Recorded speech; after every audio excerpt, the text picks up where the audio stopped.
చేయకుండా నేను మారుతి గారికి మైక్ ఇచ్చేద్దాం అనుకుంటున్నాను. గుడ్ ఆఫ్టర్నూన్ అండి. ఈరోజు చాలా ఈ సినిమా ఎప్పుడు రిలీజ్ అవుద్దని చాలాసార్లు 2-3 సార్లు అడిగాను ప్రసాద్ గారిని. అడిగితే చూసుకుని చేద్దామని అనుకుంటున్నారన్నారు. బట్ మంచి సీజను మంచి టైంలో ఆపరేషన్ రావణ్ సినిమా రిలీజ్ అవుతుంది. ఈ సినిమా లాస్ట్ ఒక 6 months బ్యాక్ చూశాను సినిమాని ఇక్కడ ఇదే ప్రసాద్ ల్యాబ్లో.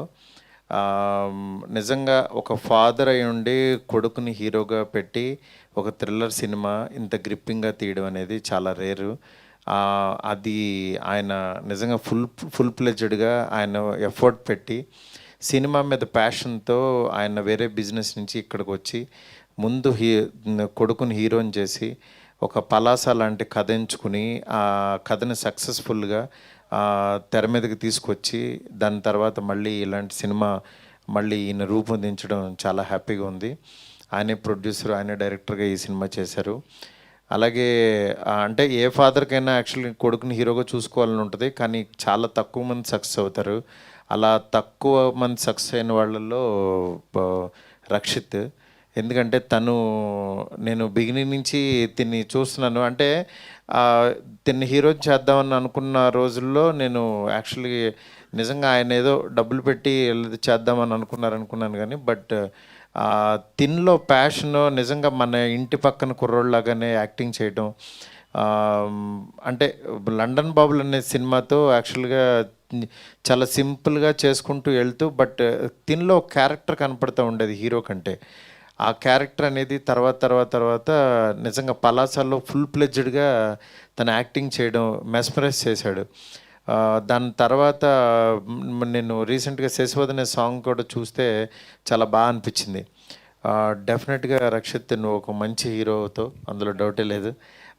ఎందుకంటే ప్యాషన్తో పాటు ఆడియన్స్కి రీచ్ అవ్వడం అనేది ఒకటి ఉంటుంది.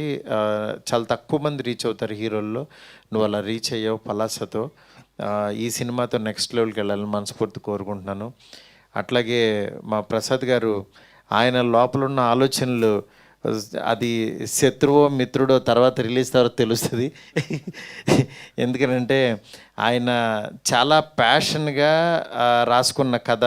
అంటే ఒక తెలుగు పద్యం చెప్పాలని తపన పట్టడం, సినిమాలో ఒక మంచి విషయం చెప్పాలని, నెక్స్ట్ ఒక నావెల్ చదివితే ఎంత ఇంట్రెస్టింగ్గా వెళ్తుందో అలా సినిమా తీయాలని, అట్లాగే పబ్లిసిటీ కూడా సినిమాలో ఉన్న క్యారెక్టర్ పాపం అతని ఫేస్ చూపించుకోవడానికి లేకుండా అతనికి ఒక ముసుగేసి కార్నర్లో కూర్చోబెట్టారు.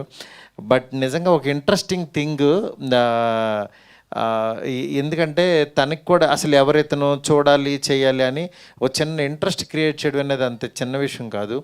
అలాంటి ఇంట్రెస్ట్ని కలుగజేస్తూ ఈ ప్రమోషన్ కూడా ముందుకు తీసుకెళ్తున్నారు. రేపు సినిమా రిలీజ్ అవుతుంది. తప్పకుండా ఈ సినిమా చూసి ఈ టీం అందరినీ